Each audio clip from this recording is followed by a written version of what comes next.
నమస్కారం వార్తలకు స్వాగతం. దేశవ్యాప్తంగా రోజురోజుకు పెరుగుతున్న సైబర్ నేరాలు, డిజిటల్ అరెస్టులపై ఉక్కుపాదం మోపాల్సిన తరుణం ఆసన్నమైందని, వాటి నివారణకు కట్టుదిట్టమైన చర్యలు తీసుకోవాలని ప్రధానమంత్రి నరేంద్ర మోదీ రాష్ట్ర ప్రభుత్వాలను ఆదేశించారు.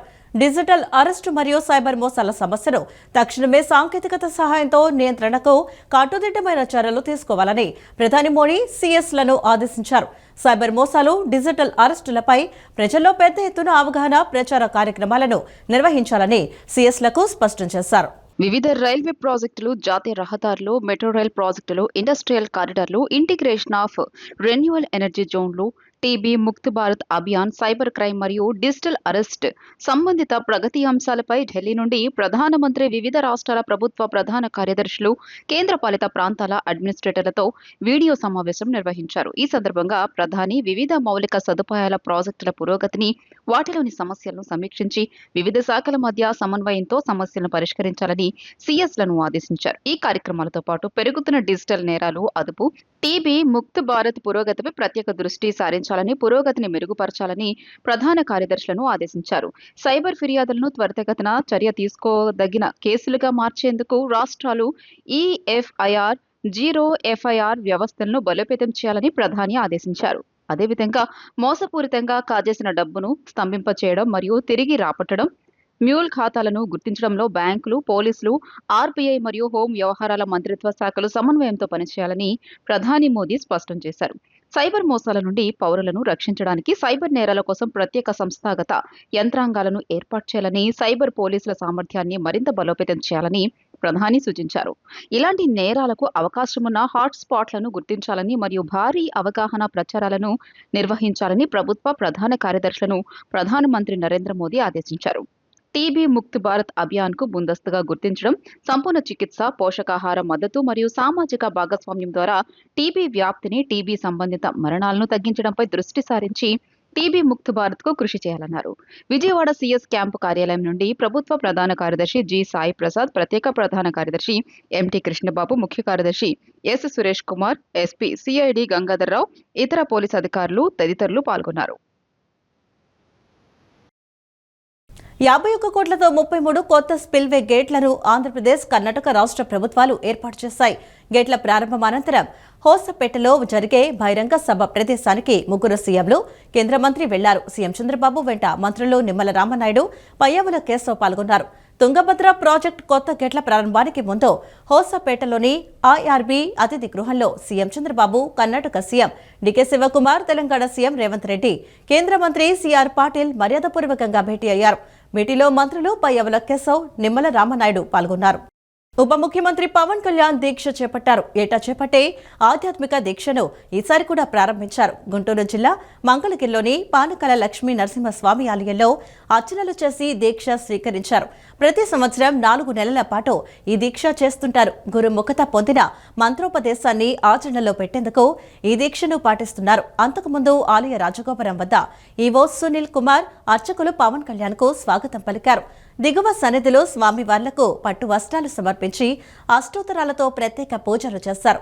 ఏపీఎంఎస్ఐడిసి చైర్మన్ చిల్లపల్లి శ్రీనివాసరావు, పలువురు నాయకులు పాల్గొన్నారు.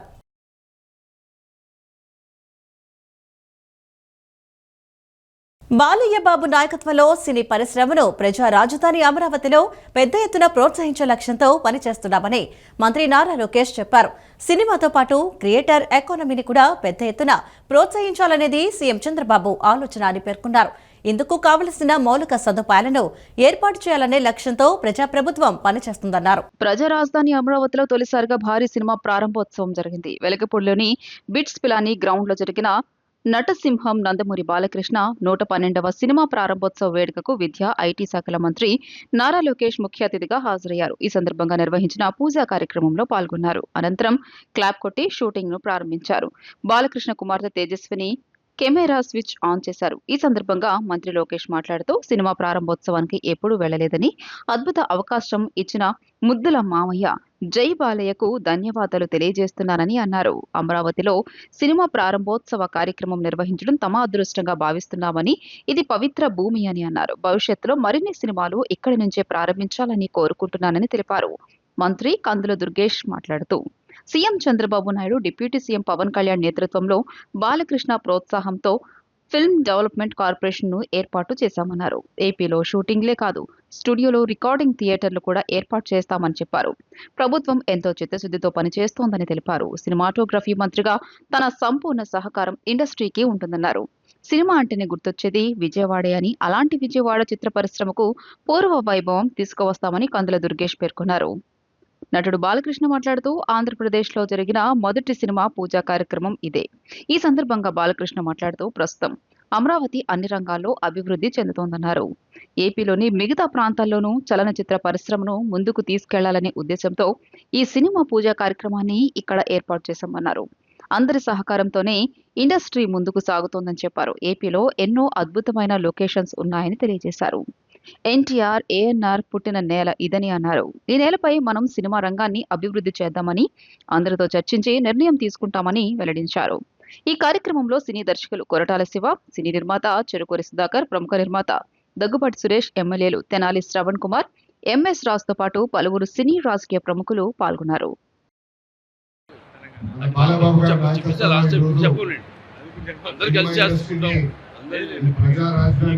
నేనే మన మూపిదేవి చేశాను. అదేదో మన రమచోడవరం దగ్గర కాదండి. ఇప్పుడు ఏజెన్సీ వాళ్ళు ఆర్మీ చంపేశారు చూడండి. మూతిగూడ అక్కడ బ్రదర్ ఎక్కడ పవన్ కళ్యాణ్ దానికి కావాల్సిన ఇన్ఫ్రాస్ట్రక్చర్, ఫినిషింగ్ స్టూడియోస్, అదేవిధంగా లేటెస్ట్ టెక్నాలజీతో జోడించి ఎప్పుడో చెప్తాను పర్యాటక అందరికీ కూడా నీళ్లు పోయా చిన్న చిన్న బాటిల్స్ అన్ని అందరికీ ప్రజా ప్రభుత్వం పనిచేస్తుంది. పర్యాటక ఇది అనుసంధానం ఉంది. రెండు ప్రోత్సహించాలి. వెళ్తేనే పెద్ద బ్యానర్ తో మనం రామోజీపురం అయ్యి చూస్తున్నాం. అన్ని కలిసి అట్లాగే ఓపెనింగ్ క్లాప్ ఇక్కడ చేస్తా అనేది మా అదృష్టం మేము భావిస్తున్నాం. ఈ ఒక్క సినిమానే కాదు, ఇది పవిత్ర భూమి. రాబోయే రోజుల్లో కూడా అన్ని సినిమాలు ఇక్కడి నుంచి కోరుకుంటూ అంటే ఒక క్లారిటీ కావాలి. 2029 అవార్డు ఇస్తూ ఉంటారు. అన్ని నుంచి పదార్థాలు ఈరోజు పద్మభూషణ్ శ్రీ నందమూరి బాలకృష్ణ గారి 112వ చిత్రం శుభముహూర్తం మన ప్రజా రాజధాని అయినటువంటి అమరావతిలో ప్రారంభించుకోవడం అనేది చాలా ఆనందకరమైన విషయం. సుధాకర్ చెరుకూరి ప్రొడ్యూసర్, ఈ సినిమాకి నిర్మాత చెరుకూరి సుధాకర్ గారు, అదేవిధంగా ఈ సినిమాకి దర్శకులు శ్రీ కొరటాల శివ గారు, వారితో పాటు ఈ కార్యక్రమానికి క్లాప్ కొట్టడానికి విచ్చేసినటువంటి రాష్ట్ర విద్యా మరియు ఐటీ శాఖ మార్చులు శ్రీ నారా లోకేష్ గారు, అదేవిధంగా శ్రీమతి తేజస్వి గారు, ముఖ్యంగా ఈ కార్యక్రమంలో పాల్గొంచుకుంటున్నటువంటి పద్మభూషణ్ నందమూరి బాలకృష్ణ గారికి అందరితో కూడా ప్రత్యేకమైనటువంటి అభినందనలు. గుర్తొచ్చేటువంటి ప్రాంతం విజయవాడ ప్రాంతం అనేటువంటి మాట మనందరికీ తెలుసు. అటువంటి ఈ ప్రాంతాన్ని మరింతగా అభివృద్ధి చేస్తామని సినిమాటోగ్రఫీ మంత్రిగా నేను కూడా పూర్తి స్థాయిలో తెలుగు చలనచిత్ర పరిశ్రమకి సంపూర్ణమైనటువంటి సహకారాన్ని అందిస్తాననేటువంటి మాటని ఈ సందర్భంగా తెలియజేస్తూ, ఒక అద్భుతమైనటువంటి కథతోటి, మంచి సాంకేతిక నిపుణులతోటి, అద్భుతమైనటువంటి దర్శకులతోటి, అంతకుమించి అద్భుతమైనటువంటి నటవర్గంతో తయారవుతున్న ఈ సినిమా సూపర్ డూపర్ హిట్ కావాలని మనస్ఫూర్తిగా కోరుకుంటూ సెలవు తీసుకుంటున్నాను. నమస్కారం. ఇక్కడ ఆంధ్ర రాష్ట్రంలో కూడా మన చలనచిత్ర పరిశ్రమ అభివృద్ధి చేయాలి అన్న సంకల్పంతో నిర్వీర్యంగా ఉన్న ఏదైతే ఫిల్మ్ డెవలప్మెంట్ కార్పొరేషన్ ఉందో దాన్ని ఈనాడు కమిటీని ఏర్పాటు చేయడం జరిగింది. భరత్ భూషణ్ గారు చైర్మన్గా, ఆయన అలాగే మెహర్ గారు వైస్ చైర్మన్గా వాళ్ళ ఆధ్వర్యంలో అందరినీ కమిటీని ఏర్పాటు చేసి త్వరలో దిశ నిర్దేశం ఇవన్నీ ఏమేమి అందరితో చర్చించి, నిర్మాతలతో అయితేనేమి, పంపిణీదారులతో అయితేనేమి, మరి చాలా దుర్భర పరిస్థితుల్లో ఉంది చలనచిత్ర పరిశ్రమ. ఈ సింగిల్ స్క్రీన్ థియేటర్లన్నీ కూడా మూతపడి ఉన్నాయి ఇప్పుడు. సో ఇటువంటి పరిస్థితుల్లో ఇండస్ట్రీని ఆదుకోవాలి, మంచి ఇన్సెంటివ్స్ ఇవ్వాలి, వాడికి రాయితీలు ఇవ్వాలి, వాడిని ప్రోత్సహించాలి. ఎందుకంటే ఆంధ్ర రాష్ట్రంలో చూస్తున్న అద్భుతమైన లొకేషన్స్ ఉన్నాయి మనకి. సో అన్ని రంగాల్లో కూడా అభివృద్ధి చెందుతుంది ఆంధ్ర రాష్ట్రం, అన్ని ప్రాంతాలు కూడా. అలాగే అన్ని ప్రాంతాల్లో కూడా చలనచిత్ర పరిశ్రమను అభివృద్ధి చేయాలనే సంకల్పంతో ఈనాడు ఈ యొక్క బృహత్కర కార్యక్రమాన్ని ఇక్కడ పెట్టడం జరిగింది. రాష్ట్రంలో మత్స్యకార కుటుంబాలకు ప్రజా ప్రభుత్వం అన్ని విధాలా అండగా ఉంటుందని విద్యా ఐటీ శాఖల మంత్రి నారా లోకేష్ భరోసా ఇచ్చారు. యువగళం పాదయాత్ర జువ్వల దిన్నకు చేరుకున్నప్పుడు మత్స్యకారుల ఐకమత్యం చూపించిన ప్రేమాభిమానాలు మరువలేనివన్నారు. మత్స్యకారుల ఆదాయం పెంపునకు కృషి చేస్తామని, ప్రజా ప్రభుత్వంలో అన్ని విధాలా అండగా ఉంటుందని లోకేష్ భరోసా ఇచ్చారు. కృష్ణా జిల్లా పర్యటనలో భాగంగా అవనిగడ్డ మండలం పులిగడ్డ పల్లెపాలెంలోని మత్స్యకార కుటుంబాలతో మంత్రి నారా లోకేష్ ఆత్మీయ సమావేశం నిర్వహించారు. ఈ సందర్భంగా పులిగడ్డ పల్లెపాలెంలోని నాయుడు వెంకటేశ్వరరావు, ఆయన సతీమణి మౌనిక, సింగోతు సుధీర్ సతీమణి శివపార్వతితో పాటు ఎస్ నరసింహస్వామి, కె మసేన్ రావులతో మాట్లాడారు. పులిగడ్డలోని మత్స్యకార కుటుంబాలతో కలిసి వేణిపాయలో మంత్రి నారా లోకేష్ స్వయంగా పడవలో ప్రయాణించారు. మత్స్యకారుల జీవన స్థితిగతులను మంత్రి ప్రత్యక్షంగా పరిశీలించారు. బోట్ల తయారీ, వినియోగం, చేపల వేట, అమ్మకం, ఆదాయం, కుటుంబ స్థితిగతులు, సమస్యలు అడిగి తెలుసుకున్నారు. చేపల వేట నిషేధ సమయంలో ప్రజా ప్రభుత్వం అందిస్తున్న మత్స్యకార భరోసా పైన మంత్రి ఆరా తీశారు. చిన్న పడవల కొనుగోలుకు ఒక్కో పడవకు 2.50 లక్షలు, పెద్ద పడవకు 7.50 లక్షల రూపాయల వరకు వ్యయం అవుతుందని మత్స్యకారులు మంత్రికి వివరించారు.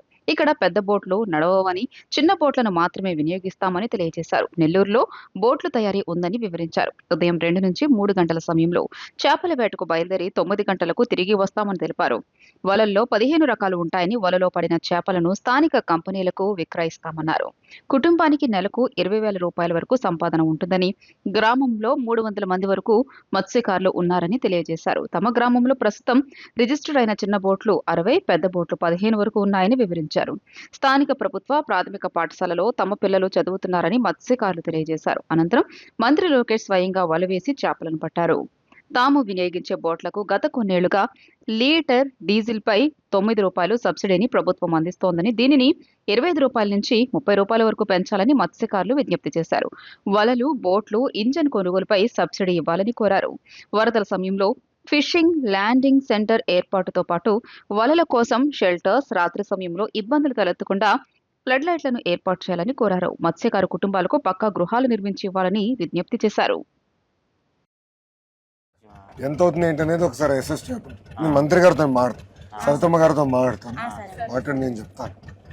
అదొకటి. ఇప్పుడు చేపలు బాగానే పడతాయి ఇక్కడ, ఆ సమస్య లేదు. చేపల సమస్య అయితే లేదు సార్ మాకు. మీరు వేరే వాళ్ళు రానిరు కదా ఇక్కడికి.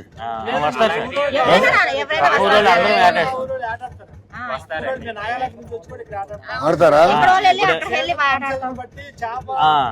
టయాన్ని బట్టి సార్. ఇప్పుడు ఇక్కడ పడుతుంది అనుకో సార్, ఆ ఊరోళ్ళు వచ్చి ఇక్కడ ఆటేసుకుంటారు.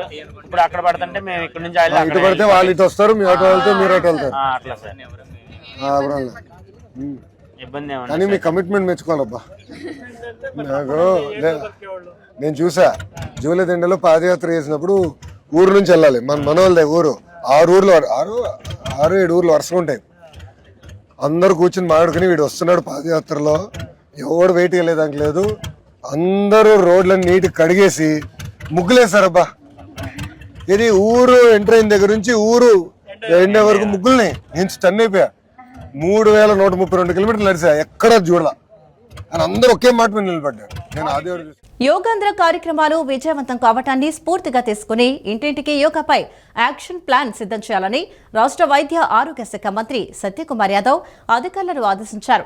జిల్లా కేంద్రం నుంచి స్వర్ణ గ్రామ వార్డు సచివాలయం వరకు యోగాసనాల కార్యక్రమాలు జరిగే విధంగా సన్నాహకాలు ప్రారంభించామని తెలిపారు.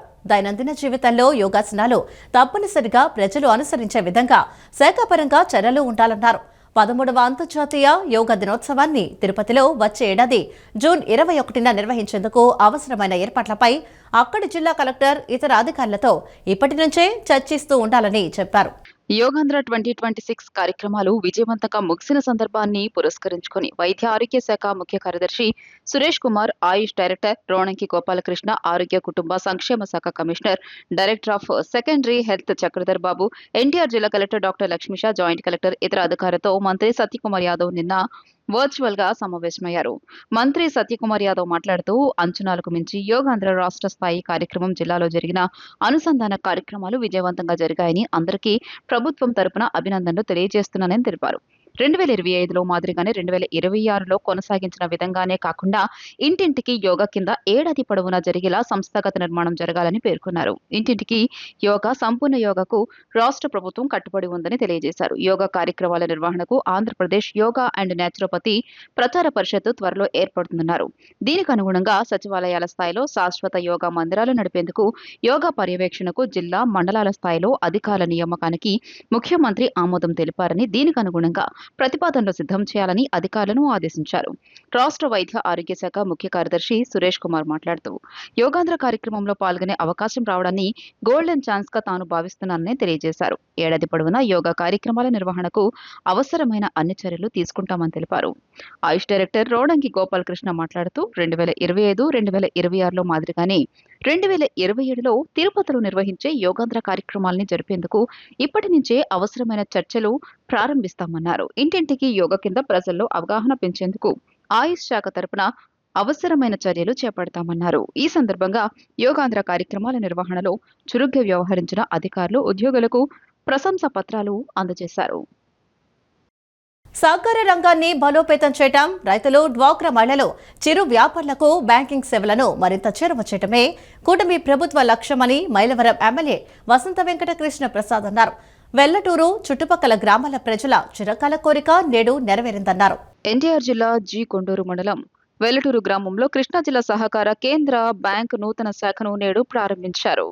మైలవరం ఎమ్మెల్యే వసంత వెంకట కృష్ణ ప్రసాద్, కేడీసీసీబీ చైర్మన్ నెట్టిం రఘురాం సంయుక్తంగా రిబ్బన్ కట్ చేసి శాఖను ప్రారంభించారు. ఈ సందర్భంగా ఎమ్మెల్యే వసంత కృష్ణ ప్రసాద్ మాట్లాడుతూ సహకార రంగాన్ని బలోపేతం చేయడం, రైతులు, డ్వాక్రా మహిళలు, చిరు వ్యాపారులకు బ్యాంకింగ్ సేవలను మరింత చేరువ చేయడమే కూటమి ప్రభుత్వ లక్ష్యమన్నారు. వెల్లటూరు చుట్టుపక్కల గ్రామాల ప్రజల చిరకాల కోరిక నేడు నెరవేరిందన్నారు. ఈ నూతన శాఖ ద్వారా రైతులకు సకాలంలో పంట రుణాలు, స్వయం సహాయక సంఘాలకు ఆర్థిక సహకారం వేగంగా అందుతుంది అని పేర్కొన్నారు. కేడీసీసీబీ చైర్మన్ నెట్టిం రఘురాం మాట్లాడుతూ రైతు సంక్షేమమే ధ్యేయంగా కేడీసీసీబీ పనిచేస్తుందన్నారు. వెల్లటూరు బ్రాంచ్ ఏర్పాటుతో ఈ ప్రాంత రైతులకు, మహిళా సంఘాలకు మరింత సౌలభ్యం కలుగుతోందని చెప్పారు. డిపాజిట్ల సేకరణ, రుణాల మంజూరు, రికవరీలో మన బ్యాంకు రాష్ట్రంలోనే ముందంజలో ఉంది అని తెలిపారు. నూతన శాఖ ద్వారా పంట రుణాలు, డ్వాక్రా రుణాలు, బంగారు రుణాలు, వ్యవసాయ అనుబంధ రుణాలు, డిపాజిట్ పథకాలు, ఇతర బ్యాంకింగ్ సేవలు అందుబాటులో ఉంటాయని బ్యాంక్ అధికారులు వెల్లడించారు.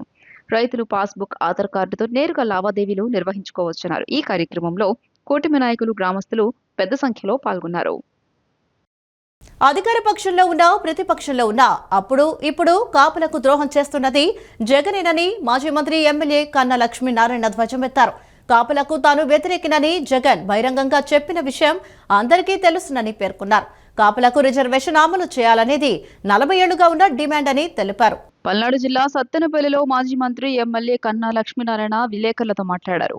2014-19 మధ్య చంద్రబాబు కాపులకు రిజర్వేషన్ అమలు చేయాలని కేంద్రానికి ప్రతిపాదనలు పంపించడంతో పాటు ఈడబ్ల్యూఎస్ రిజర్వేషన్ 5% అమల్లోకి తెచ్చారని గుర్తు చేశారు.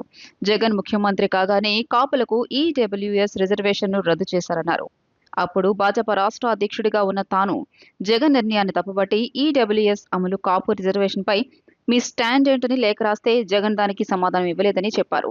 కూటమి ప్రభుత్వాన్ని రాజకీయంలా ఎదుర్కోలేకపోతున్న వైకాపా కులాల మధ్య చిచ్చు పెట్టి లబ్ధి పొందాలనే ప్రయత్నం చేస్తుండడాన్ని ప్రజలు గమనిస్తున్నారని వెల్లడించారు. కృష్ణలంక ఘటన దురదృష్టకరమనే దానిపై ప్రభుత్వం స్పందించి సిట్ వేసిందని తెలియజేశారు. ఆ రోజున ద్రోహం చేసావు, ఈ రోజున కాపులకి ద్రోహం చేస్తున్నావు జగన్మోహన్ రెడ్డి. నిజంగా కాపులకి ఎవరైనా ద్రోహం చేస్తున్నారు అని అంటే అది జగన్మోహన్ రెడ్డి అన్ని రకాలుగా అని చెప్పేసి నేను ఈ సందర్భంగా చెప్పడానికి, ఎందుకంటే ఎక్కడెక్కడ దురదృష్టవశాత్తు చిన్న చిన్న ఇన్సిడెంట్లు జరుగుతున్నాయి. దురదృష్టం, వాళ్ళ విజయవాడ ఒక ఇన్సిడెంట్ జరిగింది, దానికి గవర్నమెంట్ ఇమీడియట్గా రియాక్ట్ అయింది, దానికి సిట్ వేసింది, నిష్పక్షపాతంగా ఎంక్వైరీ చేసింది, అతన్ని అరెస్ట్ చేసింది. నీ టైంలో జరిగిన ఇన్సిడెంట్లో నువ్వు రియాక్ట్ అయినటువంటి ఒక ఇన్సిడెంట్ చూపించు, పైగా సమర్థించుకున్నావు. మానవ సేవే మాధవ సేవ అనే సిద్ధాంతంతో దశాబ్దాలుగా సామాజిక సేవా కార్యక్రమాలు నిర్వహిస్తూ అవసరమైన వారికి అండగా నిలుస్తున్న ఫ్రీ మేసన్స్ సేవలు ప్రశంసనీయమని ఢిల్లీ విశ్వవిద్యాలయం మాజీ ప్రొఫెసర్ చంద్రశేఖరరావు అన్నారు. కుల, మత, ప్రాంత భేదాలకు అతీతంగా సోదర భావం, మానవత్వం, సేవా దృక్పథాన్ని పెంపొందించడంలో ఫ్రీ మేసన్స్ కీలక పాత్ర పోషిస్తుందని ఆయన పేర్కొన్నారు. భావితరాల్లో సామాజిక బాధ్యతను పెంపొందించే లక్ష్యంతో ఫ్రీ మేసన్స్ చేపడుతున్న కార్యక్రమాలు మరింత విస్తరించాలని ఆయన ఆకాంక్షించారు. లార్జ్ బరోస్ ట్రేంజ్ number 87, lodge Burrows Kanakadurga number 331, lodge Amaravati number 466, lodge colonel Chaudhary number 201 సంయుక్త ఆధ్వర్యంలో యూనివర్సల్ బ్రదర్హుడ్ డే వేడుకలను ఘనంగా నిర్వహించారు. విజయవాడ పూర్ణానందంపేటలోని ఫ్రీ మేసన్స్ హాల్లో జరిగిన ఈ కార్యక్రమం మానవత్వం, సోదరభావం, సేవా స్ఫూర్తికి ప్రతీకగా నిలిచింది. ఈ సందర్భంగా నిర్వహించిన సభలో ఢిల్లీ విశ్వవిద్యాలయం మాజీ professor Chandrasekhararao, Jayamma eye hospital medical director doctor PJP Srinivas ముఖ్య అతిథులుగా హాజరయ్యారు. ఈ సందర్భంగా వారు మాట్లాడుతూ ఫ్రీ మేసన్ సంస్థ ప్రపంచవ్యాప్తంగా మానవతా విలువలను చాటుతూ విద్య, వైద్యం, సామాజిక సంక్షేమ రంగాల్లో విశేష సేవలు అందిస్తోందని వారు పేర్కొన్నారు. సమాజంలో ఐక్యత, సోదరభావం, పరస్పర సహకారాన్ని పెంపొందించడమే యూనివర్సల్ బ్రదర్హుడ్ డే నిర్వహణ వెనుక ఉన్న ప్రధాన ఉద్దేశమని తెలియజేశారు. ఈ సందర్భంగా సంస్థ చేపట్టిన సేవా కార్యక్రమాలు, సామాజిక కార్యక్రమాలపై ప్రత్యేకంగా వివరించారు. సేవా కార్యక్రమాల ద్వారా సమాజానికి మరింత చేరువ కావాలని, యువత కూడా మానవతా విలువలను అలవర్చుకోవాలని పిలుపునిచ్చారు. కార్యక్రమంలో పాల్గొన్న వర్చువల్ బ్రదర్ లక్ష్మీనారాయణ, పిళ్ళ రవి, పిళ్ళ శ్రీనివాసరావు తదితరులు మాట్లాడుతూ యూనివర్సల్ బ్రదర్హుడ్ డే వేడుకల ప్రాధాన్యతను వివరించారు. క్లబ్ ద్వారా నిర్వహిస్తున్న సామాజిక సేవా కార్యక్రమాల గురించి తెలియజేశారు. ఈ సందర్భంగా పలు స్వచ్ఛంద సంస్థలకు ఆర్థిక సాయం అందజేశారు. ఈ వేడుకల్లో virtual brothers PNS Kiran Kumar, Lingipilli Ramakrishna, Mallikarjunarao, ఇంకా ఫ్రీ మేసన్స్ వివిధ లాడ్జ్ల ప్రతినిధులు, సభ్యులు, ప్రముఖులు, సామాజిక కార్యకర్తలు పెద్ద సంఖ్యలో పాల్గొన్నారు. అందరికీ నమస్కారం. ఈరోజు యూనివర్సల్ బ్రదర్హుడ్ డే. ఈ సందర్భంగా నన్ను ఇక్కడికి ఇన్వైట్ చేసినందుకు, నేను ఇక్కడ వచ్చి చీఫ్ గెస్ట్గా పార్టిసిపేట్ చేసినందుకు చాలా చాలా ఆనందంగా ఉంది. ఇక్కడ ఈ ఫ్రీ మేసనరీస్ అంతా అమోఘమైన సేవ చేస్తున్నారు సమాజానికి వివిధ రూపాల. ఇది కూడా చాలా ఎంకరేజింగ్ అందరికీను. ఇవాళ మేము అందరి స్పీచ్లో ఏంటంటే, ఇది సుమారుగా 300 సంవత్సరాల నుంచి ఉన్న బిల్డింగ్ ఇది. దీన్ని ఇలా మెయింటైన్ చేసుకుంటూ సేవా కార్యక్రమాలు కంటిన్యూ చేసుకుంటూ వెళ్ళటం అనేది చాలా అద్భుతం. మేము వీరికి ఏమైనా మా ద్వారా ఎటువంటి సేవగా అవకాశం ఇచ్చినా మేము చేయడానికి రెడీగా ఉన్నాము. విజయవాడ ఫ్రీ మేసన్ హాల్లో యూనివర్సల్ బ్రదర్హుడ్ డే చాలా ఘనంగా జరుపుకున్నాం. ఈ కార్యక్రమానికి ముఖ్య అతిథులుగా డాక్టర్ చంద్రశేఖరరావు గారు, అలాగే డాక్టర్ పి శ్రీనివాస్ గారు రావడం జరిగింది. యూనివర్సల్ బ్రదర్హుడ్ డే యొక్క ప్రాముఖ్యత గురించి అందరికీ తెలియజేశాం. మాకు ఫ్రీ మేసన్ హాల్లో ఓన్లీ మెంబర్స్కి మాత్రమే పర్మిషన్ ఉంటుంది లోపలికి రావడానికి. అలాంటిది ఈ ఒక్కరోజు మాత్రమే నాన్ మేసన్స్ కూడా, మా మెంబర్స్ కాని వాళ్ళు కూడా దీనికి రావడం జరుగుతుంది. అలాగే ఈ బ్రదర్హుడ్ అనేది విశ్వమానవ సౌభ్రాతృత్వం, సోదర సౌభ్రాతృత్వం ఎలా ఉండాలి ఏంటి అనే దాని గురించి ఈ రోజున మేము ముఖ్యంగా వివరించుకోవడం జరుగుతుంది. అలాగే సమాజానికి తెలియజేయడం జరుగుతుంది. ఈ యూనివర్సల్ బ్రదర్హుడ్లో నేను కూడా పార్టిసిపేట్ చేయడం నాకు ఎంతో గర్వంగా, సంతోషంగా ఉంది. ఇంత పెద్ద ఆర్గనైజేషన్ ఉందని ఇప్పటి వరకు పెద్దగా అవగాహన లేదు నాకు. కానీ ఈ రోజున ఇంత పెద్ద ఆర్గనైజేషన్ చూసినప్పుడు ఎంతో సంతోషం కలిగింది. వీళ్ళు చేస్తున్న చారిటీ కార్యక్రమాలని నేను ఎంతో అప్రిషియేట్ చేస్తున్నాను. Universal brotherhood day celebrations Vijayawada free masonry హాల్లో నిర్వహించడం జరిగింది. మా కాన్సెప్ట్ లవ్, పీస్, హార్మోనీ అనే కాన్సెప్ట్తో ఈ లాడ్జెస్ నడుస్తుంటాయి. ఇక్కడ యూనివర్సల్ బ్రదర్హుడ్ డే సిగ్నిఫికెన్స్ ఏంటంటే, ఈ రోజున చికాగోలో స్వామి వివేకానంద 1895లో before the parliament of religions అక్కడ ఆయన ప్రసంగిస్తూ బ్రదర్స్ అండ్ సిస్టర్స్ అని తన ఉపన్యాసాన్ని ప్రారంభించి అత్యద్భుతంగా మాట్లాడిన రోజు ఈరోజు. ఆయన గుర్తుగా, స్వామి వివేకానంద గుర్తుగా ఈ రోజున యూనివర్సల్ బ్రదర్హుడ్ డేని సెలబ్రేట్ చేయడం జరుగుతుంది. ఈ రోజున మేము ఇక్కడ ఈ సంస్థ నుంచి అనేక సేవా కార్యక్రమాలు చేస్తూ చారిటీ యాక్టివిటీస్ నిర్వహిస్తుంటాం ప్రతి సంవత్సరం కూడా. ఈరోజు మా మసానిక్లో బ్రదర్హుడ్ డేకి ఈ రోజున విశిష్టంగా ఈ రోజున ఇండియా వైడ్గా, ఇంటర్నేషనల్ వైడ్గా జరుగుతూ ఉంటుంది. ఈరోజు మా విజయవాడలో మా మసానిక్ క్లబ్లో ఈ రోజున ఈ కార్యక్రమాన్ని ఏర్పాటు చేసుకున్నాం. ఈ రోజున అందరూ కూడా సభ్యులందరూ చార్టీగా ఏర్పడి కొంతమంది మనం పేదలకు సాయం చేస్తున్న వారికి మనం ఈరోజు చెక్కు రూపంలో వారికి అన్నద పిల్లకి బట్టలవడం జరిగింది. ఆసియాలోనే అతిపెద్దదైన నున్నా మ్యాంగో మార్కెట్లో ఈ ఏడాది మామిడికాయల ఎగుమతులు గణనీయంగా పడిపోయాయి. దిగుబడి కాస్త ఆశాజనకంగా ఉన్నప్పటికీ ఉమ్మడి కృష్ణా జిల్లాలో పెద్ద ఎత్తున ఏర్పాటైన లోకల్ మండీలతో ఈ మార్కెట్కు రైతులు చాలా తక్కువగా కాయలను తీసుకొచ్చారు. ఈసారి ఏప్రిల్ 2వ వారంలో మామిడి సీజన్ ఆరంభమవగా మే నెలాఖరుకు ముగిసింది. సాధారణంగా జూన్ మొదటి వారం వరకు మార్కెట్కు కాయలు వస్తూనే ఉంటాయి. నున్న మ్యాంగో మార్కెట్లో మామిడికాయల సీజన్ ముగిసింది. సాధారణంగా జూన్ మొదటి వారం వరకు మార్కెట్కు కాయలు వస్తూనే ఉంటాయి. కానీ ముందుగానే దుకాణాలు మూతపడ్డాయి. ఈ ఏడాది సుమారు 550 లోడుల్లో 6,600 టన్నుల మామిడికాయలు అంటే సగటున ఒక్కో లోడు 12 టన్నులు దేశంలోని గుజరాత్, మహారాష్ట్ర, ఉత్తరప్రదేశ్, హర్యానా, చండీగఢ్, ఢిల్లీ, మధ్యప్రదేశ్, రాజస్థాన్ తదితర రాష్ట్రాలకు ఎగుమతయ్యాయి. గతేడాది సుమారు 1200 లోడుల్లో సుమారు 14,400 టన్నుల కాయలు ఎగుమతి అవగా ఈ ఏడాది సగానికి పైగా పడిపోయిందని నున్న మ్యాంగో గ్రోయర్స్ సంఘం ప్రతినిధులు తెలియజేశారు. మరోవైపు మార్కెట్లో సుమారు 80 మంది రైతు వ్యాపారులుండగా వారిలో కేవలం 30 మందే దుకాణాలు తెరిచి లావాదేవీలు సాగిస్తున్నారు. వారిలోనూ 20 మంది పూర్తి స్థాయిలో వ్యాపారం చేశారు. రానున్న రోజుల్లో ఈ మార్కెట్కు వచ్చే మామిడికాయల దిగుమతులు మరింత తగ్గే అవకాశం ఉందని వ్యాపారులు ఆందోళన వ్యక్తం చేస్తున్నారు. దీంతో వచ్చే సీజన్ నాటికి మైలవరం ప్రాంతంలో మామిడి మార్కెట్ను ఏర్పాటు చేయాలని సంఘం సభ్యులు భావిస్తున్నారని, ఇందుకోసం స్థలం సేకరణకు ప్రయత్నాలు ప్రారంభించినట్లు వ్యాపారస్తులు చెబుతున్నారు. ఈ వార్తలు ఇంతటితో సమాప్తం. నమస్కారం.